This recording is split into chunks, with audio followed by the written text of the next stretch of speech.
এখন এই মুহূর্তে যত দ্রুততম সময়ের মধ্যে বিচারিক প্রক্রিয়া আইন প্রক্রিয়ার ফলো করে আপনার মুফতি ফয়জুল করিমকে মেয়র ঘোষণা করুন, না হয় আপনারা যে দুইজন মেয়রকে ঘোষণা করেছেন সেটাও জাতির কাছে প্রশ্নবিদ্ধ হবে। স্বার্থের জন্য আমার ভালো লাগছে, আমার দলের একজন মেয়র হয়েছে, আরে ভাই আমার যেমন ভালো লাগে আরেকজনের জন্য আপনার কেন ভালো লাগে না? এত বৈষম্য কেন? আমাদের এই সমাজের এই বৈষম্য দূর করতে হবে। অতএব এই বৈষম্যহীন সমাজ প্রতিষ্ঠার জন্য আর কেউ কথা বলুক আর না বলুক, আমার রক্তে যতক্ষণ পর্যন্ত শিহরণ থাকবে ততক্ষণ পর্যন্ত আমি বলেই যাব। আমি আজও বলছি চরমনার পীরের ভাইকে মেয়র ঘোষণার মধ্য দিয়ে ইনসাফের বাংলাদেশ কায়েম করুন। গণমানুষের নেতা হুজুর হইতে পারবে না, ইসলামওয়ালা হইতে পারবে না, দাড়িওয়ালা হইতে পারবে না। আর ওইটাকে ভাঙার জন্যই আমার জন্ম হয়েছে, যে না দাড়িওয়ালা, টুপিওয়ালা, ইসলামওয়ালা, অন্য মানুষ, স্বাভাবিক সকল মানুষের সম অধিকারী বাংলাদেশে প্রতিষ্ঠা করতে হবে। চরমনার পীর সাহেবের ভাই ইসলামী আন্দোলন বাংলাদেশের নায়েবে আমির মুফতি ফয়জুল করিম সাহেবকে মেয়র ঘোষণা করার মধ্য দিয়ে প্রমাণ হবে যে বাংলাদেশে আইনের শাসন আছে, কিংবা বাংলাদেশের দল নিরপেক্ষ অবস্থান এই সরকার গ্রহণ করতে পেরেছে। আমি স্পষ্ট ভাষায় এই কথাটা এই জন্য বলতে চাই, এই সরকারকে প্রমাণ করতে হবে যে সরকার বৈষম্যের ঊর্ধ্বে, সমগ্র নাগরিকের জন্য সমান অধিকার এবং বাংলাদেশের রাজনীতিবিদদের সমান অধিকার, সেটা এই সরকারকে প্রমাণ করতে হবে। আর যদি এই সরকার মুফতি ফয়জুল করিম সাহেবকে মেয়র হিসাবে আইন বিচার প্রক্রিয়ার মাধ্যমে ঘোষণা করতে না পারে, তাহলে বুঝতে হবে বাংলাদেশে সকলের জন্য আইন থাকলেও, সকলের জন্য স্বাধীনতা কিংবা বিচার থাকলেও, সকলের জন্য অধিকার থাকলেও রাজনীতিতে, সমাজনীতিতে, এই দেশের সকল কর্মকাণ্ডে আলেমদের কোনো গুরুত্ব নাই। এবং আলেমদেরকে বিশেষ করে বাংলাদেশের রাজনীতিতে এস্টাবলিশড হতে দিতে যে চায় না, তার স্পষ্ট প্রমাণ হবে মুফতি ফয়জুল করিম সাহেবের মেয়র ঘোষণা হওয়া না হওয়ার মাধ্যমে। আমি কথা কেন বললাম এজন্যই, বাংলাদেশের আপনারা জানেন যে সাম্প্রতিক সময়ে দুটি সিটি কর্পোরেশনে ইতিমধ্যেই দুইজন মেয়রকে ঘোষণা করা হয়েছে আইনি প্রক্রিয়ার মাধ্যমে, এবং তাদেরকে যে কারণবশত মেয়র ঘোষণা করা হয়েছে এই কারণের চাইতে দ্বিগুণ বেশি কারণ চরমনার পীরের ভাইয়ের জন্য প্রস্তুত আছে। এই পীর সাহেবের ভাইকে নিয়ে আমি এর আগেও একটা ভিডিওতে বলেছিলাম যে তাকে মেয়র ঘোষণা কেন করতে হবে।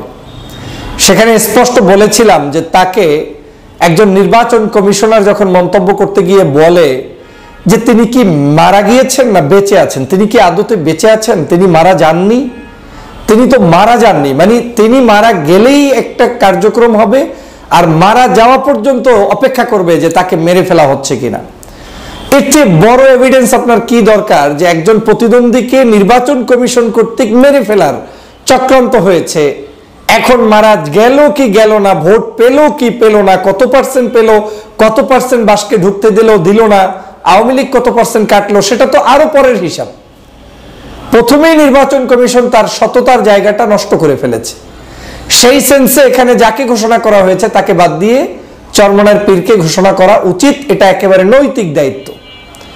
দ্বিতীয় যে বিষয়টি হয়েছে সেটা আপনারা দেখেছেন যে তার উপরে আক্রমণ করার পরে তাকে রক্ত ঝরানো হয়েছে। সেখানে তাদের পোলিং এজেন্ট থেকে শুরু করে তাদের যারা নির্বাচনের ক্যাম্পেইন করবেন তাদেরকে সকল পদে পদে বাধা প্রদান করা হয়েছে। এমনকি নির্বাচনের দিন তাদের নিজস্ব এজেন্টদেরকে বিভিন্ন সেন্টার থেকে বের করে দেওয়া হয়েছে, দায়িত্ব পালন পর্যন্ত করতে দেওয়া হয়নি। তার মধ্যেও তিনি সেখানে প্রতিদ্বন্দ্বী প্রার্থী হয়েছেন, তথা তিনি নির্বাচিত হতেন, কিন্তু যেহেতু আওয়ামী লীগ তার শেখ হাসিনার আপন ফুফাতো ভাইকে নির্বাচিত করেছে, চরমনার পীর সাহেবের সকল প্রভাব প্রতিপত্তি থাকা সত্ত্বেও, স্থানীয় জায়গায় জনপ্রিয়তা থাকা সত্ত্বেও, সেই জায়গায় জনগণের ভালোবাসায় সিক্ত চরমনাই দরবার থাকা সত্ত্বেও, বরিশালের মধ্যে সবচাইতে সম্মানিত একটি যতগুলো পরিবার আছে তার মধ্যে অন্যতম একটি পরিবারের সদস্য থাকা সত্ত্বেও তাকে অনির্বাচিত করেছে, তাকে নির্বাচনে জয়যুক্ত করা হয়নি। এ কারণেই তাকে এখন এই মুহূর্তে নির্বাচিত ঘোষণা করা উচিত। আপনারা জানেন ঢাকার সিটি কর্পোরেশনের ইতিমধ্যেই ইশাক সাহেবের জন্য গেজেট পর্যন্ত প্রকাশ হয়ে গিয়েছে। অন্যদিকে চরমনার পীর সাহেবের ক্ষেত্রেটা ঝুলিয়ে রাখা হয়েছে। মনে হয় যেন আলেম ছলাম মানে কালাম হইলেই, ইসলামিক কিছু হইলেই, দাড়ি টুপি থাকলেই তার কোনো অধিকার নাই, তাকে যে কোনো মূল্যে ঝুলিয়ে রাখো, মূলা ঝুলিয়ে রাখা হয়েছে। কেন রে ভাই, এত মূলা ঝুলানোর তো কিছু নাই। এই বাংলাদেশের জুলাই বিপ্লব যাদের কারণে হয়েছে তার মধ্যে অন্যতম হচ্ছে ইসলামী আন্দোলন বাংলাদেশের চরমনার পীর সাহেবদের ভূমিকা। অনেক আলোচনা থাকতে পারে, সমালোচনা থাকতে পারে, রাজনীতিতে কাকে নিয়ে সমালোচনা নাই? এমন কোন সুফি সাধক দলটা আছে বাংলাদেশে যাকে নিয়ে আলোচনা সমালোচনা হয় না? তো চরমনের পীর সাহেবের দলকে নিয়ে আপনাদের এত চিল্লা পাল্লা, তার দল এই করছে সেই করছে, ভালো কথা। 24-এর যে জুলাই বিপ্লবটা সাধিত করার জন্য যারা মাঠে নেমে ব্যানার টানিয়ে মিছিল করে সম্মুখ যুদ্ধে অংশগ্রহণ করেছে তাদের প্রতি কৃতজ্ঞতা বোধটা কি এই যে তাকে আজকের আইনের কাঠগড়ায় দাঁড়িয়ে থাকতে হবে, তাকে আজকে ওয়েট করতে হবে? আজকে উচিত ছিল, এই কারণেই সমাজে ভালো মানুষের জন্ম হয় না, বুঝতে পেরেছেন? আজকে উচিত ছিল চরমনের পীরকে পুরস্কৃত করা, জাতির পক্ষ থেকে তাকে মূল্যায়ন করা, কিন্তু সেই মূল্যায়ন তো করলেন না, উল্টো তার নৈতিক প্রাপ্তি সেটাকে আপনারা দিচ্ছেন না। আপনারা কি মনে করেন যে ওনার ওই মেয়রগিরি হলেই ওনার সম্মান বেড়ে যাবে? না, কিন্তু এটা তার দায়িত্ব, এটা তিনি কেন ছেড়ে দিবেন? তাদের সম্মানের চেয়ে 1000 গুণ বেশি আছে, লক্ষ গুণ বেশি আছে। তাদের প্রতি মানুষের ভালোবাসা আছে, তাদের নিজস্ব মুরিদ আছে, তাদের নিজস্ব ফলোয়ার আছে। তাদের জীবনে 10 পয়সা আপনার এই সরকারি ফান্ড থেকে খাওয়ার জন্য কেউ বসে থাকে নাই। এবং আমি যতটুকু বিশ্বাস করি, চরমনের পীরের ভাইকে যদি আজকের এই ফয়জুল করিম সাহেবকে মেয়র করা হয়, বরিশালের ইতিহাসে যে কয়জন মেয়র ছিলেন তার চাইতে উনি দুর্নীতি মুক্তভাবে একটি সুন্দর সমাজ সেখানে প্রতিষ্ঠা করতে অবশ্যই ভূমিকা পালন করবেন। আমি তাকে সরাসরি চিনি, যেমনি যোগ্য, দক্ষ, আবার সেখানে গণমানুষের নেতা হিসেবে। এখন সমস্যা একটাই, গণমানুষের নেতা হুজুর হইতে পারবে না, ইসলামওয়ালা হইতে পারবে না, দাড়িওয়ালা হইতে পারবে না। আর ওইটাকে ভাঙার জন্যই আমার জন্ম হয়েছে, যে না, দাড়িওয়ালা, টুপিওয়ালা, ইসলামওয়ালা, অন্য মানুষ, স্বাভাবিক সকল মানুষের সম অধিকারী বাংলাদেশে প্রতিষ্ঠা করতে হবে। আমি সে কথা বলতেছিলাম যে পীর সাহেবরা জুলাই বিপ্লবেও অবদান রেখেছে। বাংলাদেশের সব দলের নির্যাতনের ইতিহাস শুনেছি, কম বেশি আছে। এদেশের জামায়াত ইসলামী বাংলাদেশের মতো গত 16 বছর কেউ নির্যাতনের শিকার হয়নি। তাদেরকে মেরে ফেলা হয়েছে, 13 জন সদস্যকে আপনার কি বলে ফাঁসির কাস্টে ঝুলিয়ে দেওয়া হয়েছে। আমি প্রতিবাদ করেছি। দেশনেত্রী বেগম খালেদা জিয়াকে অন্যায়ভাবে জেলের মধ্যে বন্দী করা হয়েছে, চিকিৎসা দেওয়া হয় না, আমি প্রতিবাদ করেছি। তা একজন সকল রাজনৈতিক দলের ক্ষেত্রে আমরা কেন সমতার ভিত্তিতে এই জুলুম নির্যাতনকারী যে সকল দল আমি নাম বললাম তাদের ক্ষেত্রে আমরা কেন সমতা রক্ষা করব না? আমাদের এই দলগুলোর মানুষদের প্রতি, দেশনেত্রী বেগম খালেদা জিয়ার প্রতি, তারপরে জামাতের যাদের নির্যাতিত মানুষ তাদের প্রতি, তারপর ইসলামী আন্দোলনের যারা নির্যাতিত মানুষ তাদের প্রতি আমাদের সমদৃষ্টি দেয়া উচিত এবং বাংলাদেশের রাজনীতিতে তাদেরকে প্যাট্রোনাইজ করা উচিত। আমি কাউকে মাইনাস করে বাংলাদেশের উন্নয়ন কিংবা সমৃদ্ধকে বিশ্বাস করি না। আমি মনে করি এই আগামীর বাংলাদেশ গঠন করতে হলে বিএনপি, জামাত, হেফাজত, চরমনাই এই দলগুলোকে, বিশেষ করে ইসলামী দল যারা আছেন তাদের ঐক্যের কোনো বিকল্প নাই। কারণ সব মুনাফেকে ভরপুর হয়ে যাচ্ছে দিন দিন, কিন্তু একমাত্র ইসলামপন্থী মানুষরাই কারো কাছে বিক্রি হয়নি এখন পর্যন্ত। মনে হচ্ছে ঐক্যের পথে তারা যাচ্ছে, যে প্রক্রিয়াই তারা করুক না কেন, হতে পারে একেবারে জাতীয় ঐক্য, হতে পারে ইসলামিক দলগুলোর মধ্যে ভোট কেন্দ্রিক ঐক্য, যে ঐক্যই তারা করুক না কেন, এই সবাইকে আমার দেশের জন্য প্রয়োজন, বিএনপিকেও আমার দেশের জন্য প্রয়োজন। আমি সে কারণে বলছি, ন্যায্যতা যেন সবাই পায়, অন্যায্য আচরণ যেন শুধুমাত্র আলেমের উপরে, ইসলামের উপরে করা না হয়, এ ব্যাপারে দেশ এবং জাতিকে সজাগ থাকতে হবে। আমি সরকারকে স্পষ্টভাবে আজকের আমার এই লাইভের ভিডিওর মাধ্যমে ঘোষণা দিতে চাই, যদি আপনার ন্যায্যতা এবং আপনার কি বলে এটাকে যে নিরপেক্ষতা প্রমাণ করতে চান, তাহলে আপনি আজ, এখন, এই মুহূর্তে যত দ্রুততম সময়ের মধ্যে বিচারিক প্রক্রিয়া, আইন প্রক্রিয়ার ফলো করে আপনার মুফতি ফয়জুল করিমকে মেয়র ঘোষণা করুন। না হয় আপনারা যে 2 জন মেয়রকে ঘোষণা করেছেন সেটাও জাতির কাছে প্রশ্নবিদ্ধ হবে। স্বার্থের জন্য আমার ভালো লাগছে, আমার দলের একজন মেয়র হয়েছে, আরে ভাই আমার যেমন ভালো লাগে আরেকজনের জন্য আপনার কেন ভালো লাগে না? এত বৈষম্য কেন? আমাদের এই সমাজের এই বৈষম্য দূর করতে হবে। অতএব এই বৈষম্যহীন সমাজ প্রতিষ্ঠার জন্য দেশে সম্পন্ন করা যাবে না। এবং এই অবৈধ প্রক্রিয়ায় যদি এদেশে কোনো নির্বাচন হয় তাহলে সেই নির্বাচন যে গ্রহণযোগ্য হবে না এবং তার উপর ভিত্তি করে বাংলাদেশে অর্থনীতি, গার্মেন্টস শিল্প ধ্বংস হয়ে যেতে পারে, সেটা এখন অনুভব করছেন এই প্রধান নির্বাচন কমিশনার কাজী হাবিবুল আউয়াল। আপনারা দেখেন নিউজটা বাংলাদেশের সমগ্র পত্রিকায় ইতিমধ্যেই চলে এসেছে, যেটা কিন্তু তার মন্তব্য। কি বলছেন? অর্থনীতি ও গার্মেন্টস শিল্প বাঁচাতে নির্বাচন গ্রহণযোগ্য করতে হবে, অবশেষে স্বীকার করলেন কাজী হাবিবুল আউয়াল সাহেব। তিনি আরেকটি জায়গায় বলেছেন যে আমাদের নির্বাচনে কিন্তু বাহির থেকেও থাবা হাত এসে পড়েছে, মানে বিদেশিদের জায়গা থেকেও থাবা এসেছে, হাত এসেছে। থাবা বলতে আমরা যেটাকে বুঝি যে খপ করে ওনাকে ধরার জন্য পিছন থেকে কোনো একটা মানে অদৃশ্য শক্তি তাকে ধরে বসেছে। তো সেই রকম একটি মন্তব্য তিনি করেছেন। তিনি বলেছেন তারা থাবা বিস্তার করে রেখেছে। দেশের অর্থনীতি, ভবিষ্যৎ সহ অনেক কিছু রক্ষা করতে হলে আগামী জাতীয় নির্বাচন অবাধ ও সুষ্ঠু ও গ্রহণযোগ্য করতে হবে। প্রধান নির্বাচন কমিশনার সিইসি কাজী হাবিবুল আউয়াল। দেখে নিতে পারেন তার মন্তব্যটা। এই হচ্ছে বর্তমান পরিস্থিতি বাংলাদেশের নির্বাচন ব্যবস্থা নিয়ে। আমরা প্রায় বলেছি যে এই নির্বাচন ব্যবস্থা কোনো অবস্থায় হতে পারে না। হাবিবুল আউয়াল সাহেবরা কিঞ্চিত বুঝছেন, কিঞ্চিত বোঝার চেষ্টা করছেন, আবার বুঝতে চাচ্ছেন না। তারা কখনো আওয়ামী লীগের প্রেসারে সরকারের দালালি করার জন্য যেহেতু নিয়োগপ্রাপ্ত হয়েছেন, অনৈতিকভাবে যে কোনো উপায়ে তারা নির্বাচন একটা করতে চায়। কিন্তু তাদের মধ্যেও একটা ভয় কাজ করছে যে যে কোনো মুহূর্তে, যে কোনো সময় তাদের এই নির্বাচন ব্যবস্থা ভেঙে চুরে চুরমার হয়ে যেতে পারে। বিদেশিদের থাবা আছে, দেশের সহ বিভিন্ন জায়গায় তাদের এই ব্যাপারে নেগেটিভ বক্তব্য প্রচলিত আছে, এবং বাংলাদেশের নির্বাচন ব্যবস্থা যে সঠিক হচ্ছে না সেটা নিয়ে তথ্য আমাদের চাইতে কিন্তু এই হাবিবুল আউয়াল সাহেব বেশি জানার কথা, যেহেতু তিনি নির্বাচন কমিশনারের দায়িত্বে আছেন। দেখেন, বাংলাদেশের নির্বাচনের আগে সহিংস দমন পীড়ন চলছে। হিউম্যান রাইটস ওয়াচ 27শে নভেম্বরের আপডেট দেখেছেন? একদম এই মুহূর্তে হিউম্যান রাইটস ওয়াচ কি বলছে? বলছে বাংলাদেশের নির্বাচনের আগে সহিংস দমন পীড়ন চলছে।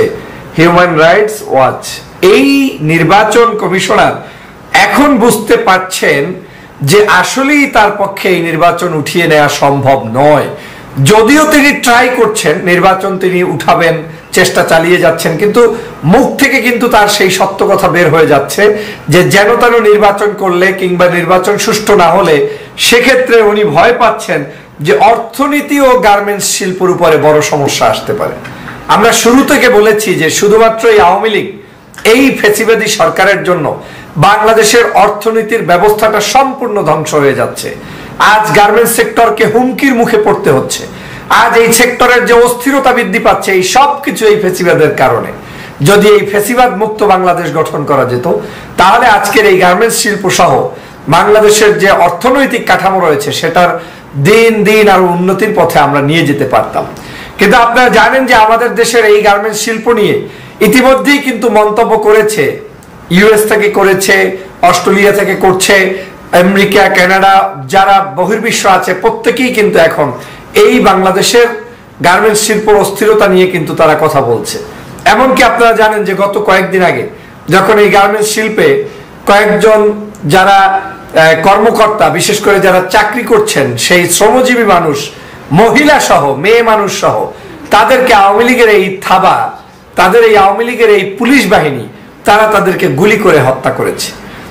তার পরবর্তীতেই কিন্তু আপনি জানেন যে মার্কিন দপ্তর থেকে বিবৃতি প্রকাশ করে বলা হয়েছে, এবং বাংলাদেশকে কেন্দ্র করে বিশ্বের সমগ্র গার্মেন্টস শিল্পদেরকে রক্ষার জন্য সেখানে কিন্তু একটা আইনই হয়েছে যে কোনো মানে কোনো জায়গায় যদি গার্মেন্টস শিল্পী, গার্মেন্টস কর্মী, গার্মেন্টসের এই শিল্পকে ধ্বংসের জন্য কোনো জায়গায় যদি হত্যা, সন্ত্রাস, নৈরাজ্য হয় এবং সেটা যদি তাদের অধিকারকে ক্ষুণ্ণ করা হয়, সেক্ষেত্রেও কিন্তু নতুন ভিসা নীতি সহ বিভিন্ন নীতি প্রণয়ন করা হয়েছে, যেই নীতির কারণে আজকের বাংলাদেশও কিন্তু সেখানে একটা তালিকার মধ্যে রয়েছে। বন্ধুরা আমার, আজকের এই কঠিন জায়গাটা ক্রিয়েট করেছে শেখ হাসিনা। আজকের এই কঠিন জায়গাটা, ধ্বংসের দ্বার প্রান্তে বাংলাদেশের এই অবস্থানটা তৈরি করেছে শেখ হাসিনা। শুধুমাত্র একটা নিরপেক্ষ নির্বাচনই পারে এই ফ্যাসিবাদের এই জায়গা থেকে আমাদের এই শিল্প ব্যবস্থা, আমাদের এই গার্মেন্টস, আমাদের এই কর্মী, আমাদের এই লক্ষ লক্ষ যারা আজকের চাকরিজীবী, শ্রমজীবী মানুষ, তাদেরকে রক্ষা করতে। আপনি একদিকে গার্মেন্টস শিল্পের এই নাগরিকদেরকে হত্যা করবেন, অন্যদিকে আপনারা কি করবেন, বাংলাদেশে অবৈধ পথে নির্বাচন করে নির্বাচনে থাকার জন্য আপনারা যা ইচ্ছা তাই করবেন, বিভিন্ন জায়গায় আমাদের এই শিল্পের মানুষদের উপরে আক্রমণ চালাবেন। তারপরে আপনারা কি করবেন, মানবাধিকার সংস্থাগুলো কথা বলবে, তারপরেও তাদেরকে আপনারা বলবেন যে মানবাধিকার সংস্থা বলতে কিছুই নেই, এরা নাকি কোনো কাজই পারে না। অথচ বাংলাদেশের মানবাধিকার সংস্থার বাংলাদেশ নিয়ে যা মন্তব্য করেছে মানবাধিকার সংস্থা, তার প্রত্যেকটাই মানে দ্বিগুণ তিনগুণ বেশি তার চেয়ে বাংলাদেশের মানুষ নির্যাতিত, অপমানিত, অপদস্থ। সাম্প্রতিক সময় আপনি দেখেছেন যে বিভিন্ন জায়গায় আজকের পত্রপত্রিকা সহ সব জায়গায় হিউম্যান রাইটস ওয়াচের আপনার বিবৃতি দেখেন, জাতিসংঘের বিবৃতি দেখেন, তারপরে দা গার্ডিয়ান পত্রিকার মেসেজ দেখেন, এরপরে আপনার টাইমস ম্যাগাজিনের মেসেজ দেখেন, ভারতীয় পত্রপত্রিকার মেসেজ দেখেন, সব জায়গায় একটা জিনিস কিন্তু প্রকাশ পাচ্ছে, বাংলাদেশে অস্থিরতা, বাংলাদেশের যে কোনো সময় বাংলাদেশের নাগরিকদের উপরে চরমভাবে এদেশের এই শেখ হাসিনার কারণে বড় ধরনের সমস্যার সৃষ্টি হতে পারে, অর্থনৈতিকভাবে আমাদের সমস্যার সৃষ্টি হতে পারে। গত দুদিন আগেও বাংলাদেশের দেখেন একটা রিপোর্ট এসেছে ইন্ডিয়ানে, সেই তাদের জায়গা থেকেও তারা সেটা মন্তব্য করেছেন যে বাংলাদেশে যে কোনো মুহূর্তে সমস্যার সৃষ্টি হবে এবং সেই সমস্যার সৃষ্টির পিছনে তারা জঙ্গি তৎপরতাকেও তারা দেখছে, যে এদেশে যে পরিমাণ মানুষের উপরে জুলুম নির্যাতন চলছে তাতে যদি হিডেন হয়ে যায় নেতাকর্মীরা, বিভিন্ন দলের যারা কাজ করছে তারা, তাহলে এদেশে জঙ্গি তৎপরতাও বেড়ে যেতে পারে, দেশে উগ্রতা বেড়ে যেতে পারে। এ ধরনের মন্তব্য তারা করতে গিয়ে বলেছেন যে বাংলাদেশের এই শেখ হাসিনা গত কয়েকদিনে 139 জন নেতার বা নেতাকে অযাচিতভাবে শাস্তির আওতায় এনেছে, তারপরে তত্ত্বাবধায়ক সরকার নীতি বাতিল করেছে, বাংলাদেশের বিরোধী দল শূন্য করার চক্রান্ত করছে, বাংলাদেশের রিজার্ভ 20 বিলিয়নের নিচে নেমে গিয়েছে এবং এখানে এখন বর্তমানে মূল্যস্ফীতি হচ্ছে 9.6 ছুঁয়েছে। এই যে বিভিন্ন কারণ তারা দেখিয়েছে এবং বাংলাদেশের রেকর্ড সংখ্যক ভাবে বাংলাদেশের বিভিন্ন দলের লোকেরা আওয়ামী লীগের মধ্যেও নাকি প্রবেশ করছে, এই জায়গা থেকে তারা মনে করছেন টাইমস অফ ইন্ডিয়ার সম্পাদকীয়তে যে আজকের এই শেখ হাসিনাকে ভারতের স্বার্থে বাংলাদেশের স্বার্থে নামাতে হবে এবং তাকে রাখলে এদেশে আর কোনো সুষ্ঠু সুন্দর পরিবেশ থাকবে না। এখন তারা হয়তো বলছে, তার পাশাপাশি বিভিন্ন দেশের নাগরিকরা হয়তো বলছে, বিভিন্ন দেশের ক্ষমতাধর ব্যক্তিরা বলছে এবং বাংলাদেশের জনগণও কিন্তু বলছে, কিন্তু একমাত্র আওয়ামী লীগ সেটাকে উপলব্ধি না করে আওয়ামী লীগ বারবার চেষ্টা করে যাচ্ছে যে এই অবৈধভাবে তারা কিভাবে ক্ষমতায় থাকতে পারে। কিন্তু বাংলাদেশের এই অবৈধভাবে ক্ষমতায় থাকতে গেলে, অবৈধ নির্বাচন করতে গেলে যে ভয়াবহভাবে আমাদের উপরে গার্মেন্টস শিল্প থেকে শুরু করে সবকিছু মেচাকার হয়ে যেতে পারে, তার ইঙ্গিত আজকের এই কাজী হাবিবুল আউয়াল সাহেব দিয়েছেন। অতএব এখান থেকে প্রমাণিত আমাদের দেশ আজ একটি কঠিনতম জায়গায় যাচ্ছে, যেটা জেনে শুনেও হাবিবুল আউয়ালরা নির্বাচনের পথে হাঁটছে। আমি স্পষ্ট করে বলতে চাই, নির্বাচন কমিশনার, আপনি যদি দেশপ্রেমিক হন, দেশের মানুষের কাতারে এসে দাঁড়ান, ফ্যাসিবাদের এই একনায়কতন্ত্র দল রাজনীতি নির্বাচনকে প্রতিহত করে আপনিও জনতার কাতারে দাঁড়ান, তাহলে আপনার এই বক্তব্য জনগণ বিশ্বাস করবে। আর যদি আপনি না দাঁড়ান, জনগণ আপনাদেরকে